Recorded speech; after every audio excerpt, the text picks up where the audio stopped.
ನಮಸ್ಕಾರ ಸ್ನೇಹಿತರೆ, ಸುಕೇತಾ ಎಚ್.ಎಸ್. ಗೌಡ ಯೂಟ್ಯೂಬ್ ಚಾನಲ್ಗೆ ಸ್ವಾಗತ.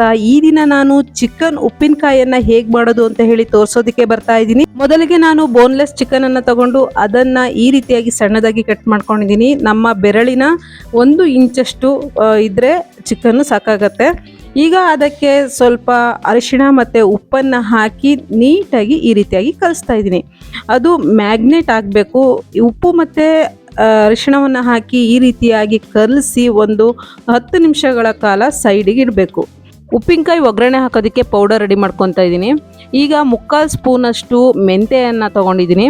ನಂತರ 2 ಸ್ಪೂನಷ್ಟು ಜೀರಿಗೆಯನ್ನು ತೊಗೊತಾ ಇದ್ದೀನಿ. ನಂತರ 4 ಇಂಚಷ್ಟು ಚಕ್ಕೆ, 1 ಮುಷ್ಟಿಯಷ್ಟು ಧನಿಯಾ ಕಾಳು, 8 ಲವಂಗ, 3 ಏಲಕ್ಕಿ ಮತ್ತು 1 ಕಲ್ಲುವನ್ನು ತಗೊಂಡು ಈ ಎಲ್ಲ ಮಸಾಲ ಐಟಮ್ಸ್ ನಾನು ಏನು ತೊಗೊಂಡೆ ಈಗ ಅದನ್ನು ಒಂದು ಬಾಣಲಿಯನ್ನು ಒಲೆಯ ಮೇಲೆ ಇಟ್ಕೊಂಡು ಆ ಬಾಣಲಿ ಕಾದ ನಂತರ ಈ ಎಲ್ಲ ಪದಾರ್ಥಗಳನ್ನು ಅದಕ್ಕೆ ಹಾಕೋಬೇಕು. ಹಾಕೊಂಡ್ಬಿಟ್ಟು ಅದು ಡ್ರೈ ರೋಸ್ಟ್ ಆಗೋ ಥರ ಫ್ರೈ ಮಾಡ್ಕೊಬೇಕು. ಎಣ್ಣೆ ಏನು ಹಾಕೋ ಅವಶ್ಯಕತೆ ಇಲ್ಲ. ಇದನ್ನು ಹಾಗೆ ಡ್ರೈ ರೋಸ್ಟ್ ಮಾಡ್ಕೊಬೇಕು. ಕೆಂಪು ಬಣ್ಣಕ್ಕೆ ಬಂದ ನಂತರ ನಾವು ಇದನ್ನು ತೆಗೆದು ಒಂದು ಮಿಕ್ಸಿ ಜಾರಿಗೆ ಹಾಕೋಬೇಕು. ಮಿಕ್ಸಿ ಜಾರಿಗೆ ಹಾಕ್ಕೊಂಡು ಅದನ್ನು ಪೌಡ್ರ್ ಥರ ರೆಡಿ ಮಾಡ್ಕೊಬೇಕು. ತರಿ ಬರಬಾರ್ದು, ನೀಟಾಗಿ ಪೌಡ್ರು ಆಗಬೇಕು. ಈ ರೀತಿಯಾಗಿ ಪೌಡ್ರ್ ಆದರೆ ತುಂಬ ಚೆನ್ನಾಗಿರುತ್ತೆ. ಈಗ ಒಂದು ಬಾಣಲಿಯನ್ನು ತಗೊಂಡು ಅದಕ್ಕೆ 1/4 ಲೀಟ್ರಷ್ಟು ಎಣ್ಣೆಯನ್ನು ಹಾಕೊತಾ ಇದ್ದೀನಿ. ನಾನು 1/4 kg ಚಿಕನ್ ತೊಗೊಂಡಿರೋದ್ರಿಂದ 1/4 ಲೀಟ್ರ್ ಎಣ್ಣೆಯನ್ನು ಹಾಕೊತಾ ಇದ್ದೀನಿ. ನೀವು ಎಷ್ಟು ಚಿಕನ್ ತೊಗೊಂಡಿರ್ತೀರ ನೋಡಿ ಅಷ್ಟು ಎಣ್ಣೆಯನ್ನು ಹಾಕ್ಕೊಳ್ಳಿ. ನಂತರ ಈ ಎಣ್ಣೆಗೆ ನಾವು ಈಗಾಗಲೇ ಮ್ಯಾಗ್ನೆಟ್ ಮಾಡಿ ಇಟ್ಟಂತಹ ಚಿಕನ್ ಏನಿದೆ ಅದನ್ನು ಹಾಕ್ಕೊಂಡು ಫ್ರೈ ಮಾಡ್ಕೋಬೇಕು.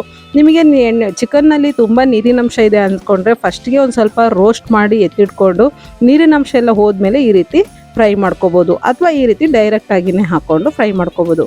ಅದನ್ನು ಒಂದು 3 ರಿಂದ 4 ನಿಮಿಷ ಬೇಯಿಸ್ಬೇಕಾಗತ್ತೆ. ಈ ರೀತಿಯಾಗಿ ಅದು ಫುಲ್ಲು ಫ್ರೈ ಆಗಿದೆ ಅಂತ ಹೇಳಿ ಅನಿಸಿದಾಗ ನಾವು ಅದನ್ನು ಒಂದು ಪ್ಲೇಟಿಗೆ ಸರ್ವ್ ಮಾಡ್ಕೋಬೇಕು. ಈಗ ನೋಡಿ, ಬೆಂದಿರುವಂತಹ ಚಿಕನ್ ಪೀಸಸನ್ನು ನಾನು ಒಂದು ಪ್ಲೇಟಿಗೆ ಟ್ರಾನ್ಸ್ಫರ್ ಮಾಡ್ಕೊತಾ ಇದ್ದೀನಿ. ಈ ರೀತಿ ಫುಲ್ಲು ಟ್ರಾನ್ಸ್ಫರ್ ಆದ ನಂತರ ನಾವು ಅದೇ ಎಣ್ಣೆಗೆ 2 ಸ್ಪೂನಷ್ಟು ಶುಂಠಿ ಬೆಳ್ಳುಳ್ಳಿ ಪೇಸ್ಟನ್ನು ಹಾಕ್ಕೊತಾ ಇದ್ದೀನಿ. ಇದು ನಾನು ಮನೆಯಲ್ಲೇ ಮಾಡ್ಕೊಂಡಿದ್ದು, ನೀವು ಬೇಕಾದ್ರೆ ಮಾರ್ಕೆಟಲ್ಲಿ ಸಿಗೋಂಥದ್ದನ್ನು ತಂದು ಹಾಕೊಬೋದು. ಈಗ ಶುಂಠಿ ಬೆಳ್ಳುಳ್ಳಿ ಪೇಸ್ಟನ್ನು ಈ ರೀತಿಯಾಗಿ ಹಾಕಿ ಫ್ರೈ ಮಾಡಿಕೊಂಡು ಅದು ನೀಟಾಗಿ ಫ್ರೈ ಆದ ತಕ್ಷಣ ಬೇಗ ಅದನ್ನು ಹಾಗೆ ಮಿಕ್ಸ್ ಮಾಡಬೇಕು, ಇಲ್ಲಾಂದರೆ ಅದು ಗಂಟಾಗಿ ಆಗಿಬಿಡತ್ತೆ. ನಂತರ ನಿಮಗೆ ಖಾರ ಎಷ್ಟು ಬೇಕು ಅಂತ ಹೇಳಿ ನೋಡಿಕೊಂಡು ಅಷ್ಟು ಖಾರದ ಪುಡಿಯನ್ನು ಹಾಕ್ಕೊಬೇಕು.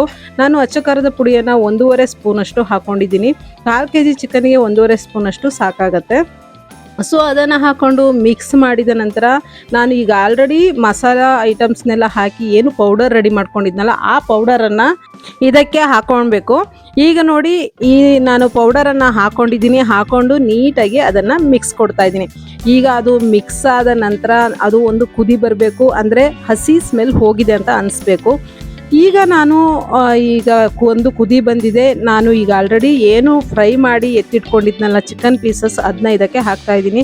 ನೋಡಿ, ನಾವು ಮಾಮೂಲಿಯಾಗಿ ಮಾಡುವಂತಹ ಏನು ಉಪ್ಪಿನಕಾಯಿ ಇದೆಯಾ ಹಾಗೇ ಕಾಣಿಸ್ತಾ ಇದೆ. ಅದು ಲಿಂಬೆಹಣ್ಣು ಅಥವಾ ಮಾವಿನಕಾಯಿ ಬದಲು ಚಿಕನನ್ನು ಹಾಕ್ದಾಗ ಅನಿಸ್ತಾ ಇದೆ. ಎಷ್ಟು ಚೆನ್ನಾಗಿ ಕಾಣಿಸ್ತಾ ಇದೆ. ಈಗ ನಾನು ಇದಕ್ಕೆ 2 ಸ್ಪೂನಷ್ಟು ಪೆಪ್ಪರ್ ಪೌಡರನ್ನು ಹಾಕ್ಕೊಂಡಿದ್ದೀನಿ.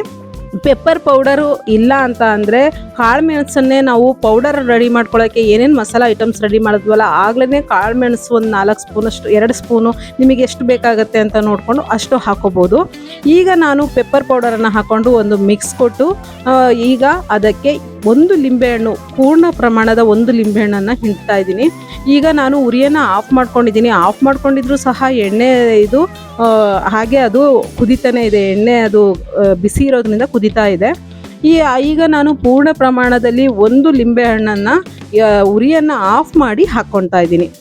ನಾವು ಎಷ್ಟು ಈಸಿಯಾಗಿ ಚಿಕನ್ ಉಪ್ಪಿನಕಾಯಿಯನ್ನು ಮನೆಯಲ್ಲೇ ಮಾಡ್ಕೊಬೋದು. ಇದನ್ನು ಒಂದು ಟೈಟ್ ಕಂಟೈನರಿಗೆ ಹಾಕಿಟ್ಕೊಂಡ್ರೆ 2 ರಿಂದ 3 ತಿಂಗಳು ಏನು ಹಾಳಾಗಲ್ಲ. ನೀವು ಫ್ರಿಜ್ಜಲ್ಲಿ ಇಡಬೇಕು ಅಂತಲೂ ಇಲ್ಲ, ಹೊರಗಡೆನೇ ಇಟ್ಟರೂ ಸಹ ಅದು ತುಂಬ ಚೆನ್ನಾಗೇ ಇರುತ್ತೆ. ಈಗ ನಾನು ಸ್ವಲ್ಪ ರುಚಿಗೆ ತಕ್ಕಷ್ಟು ಉಪ್ಪನ್ನು ಹಾಕ್ಕೊತಾ ಇದ್ದೀನಿ. ನಾವು ಉಪ್ಪನ್ನು ಹಾಕಿ ಆಲ್ರೆಡಿ ಮ್ಯಾಗ್ನೇಟ್ ಮಾಡಿಟ್ಟಿರೋದ್ರಿಂದ ನೋಡಿಕೊಂಡು ನಿಮಗೆ ಉಪ್ಪು ಸಪ್ಪೆ ಅನಿಸಿದ್ರೆ ಮಾತ್ರ ಹಾಕ್ಕೊಳ್ಳಿ, ಇಲ್ಲ ಅಂದರೆ ಹಾಕ್ಕೊಳ್ಳೋ ಅವಶ್ಯಕತೆ ಇಲ್ಲ. ಈ ರೀತಿಯಾಗಿ ನಾವು ಚಿಕನ್ ಉಪ್ಪಿನಕಾಯಿಯನ್ನು ಮನೆಯಲ್ಲೇ ಮಾಡಿಕೊಂಡು ಯಾವುದೇ ಅಡುಗೆ ಜೊತೆಗೆ ಇದನ್ನು ಹಾಕ್ಕೊಂಡು ತಿನ್ಬೋದು. ತುಂಬ ಟೇಸ್ಟಾಗಿರುತ್ತೆ, ತುಂಬ ಚೆನ್ನಾಗಿರುತ್ತೆ. ನಿಜವಾಗ್ಲೂ ನಾವು ಮನೆಯಲ್ಲೇ ಮಾಡಿದ್ದೀವಿ ಅಂತಲೂ ಅನ್ಸೋದಿಲ್ಲ, ಅಂಗಡಿಯಿಂದ ತಂದ ಹಾಗೆ ಇರುತ್ತೆ. ನೋಡಿ, ಈ ಟೇಸ್ಟನ್ನು ನನ್ನ ಮಗ ಮಾಡ್ತಾ ಇದ್ದಾನೆ, ಅವನಿಗಂತೂ ತುಂಬ ಇಷ್ಟ ಆಗಿದೆ. ನೀವು ಮನೆಯಲ್ಲಿ ಮಾಡಿ ಚಿಕ್ಕವರಿಂದ ದೊಡ್ಡೋರವರೆಗೂ ತುಂಬ ಇಷ್ಟಪಟ್ಟು ತಿಂತಾರೆ. ಹಾಗೆ ಇದನ್ನು ಎಷ್ಟು ದಿನ ಸಹ ಇಡಬಹುದು. ನಾನಂತೂ ಇದನ್ನು ಒಂದು ಟೈಟ್ ಕಂಟೈನರಿಗೆ ಹಾಕ್ಕೊಂಡು ಒಂದು 2 ತಿಂಗಳು ಸಹ ಯೂಸ್ ಮಾಡಿದ್ದೀನಿ.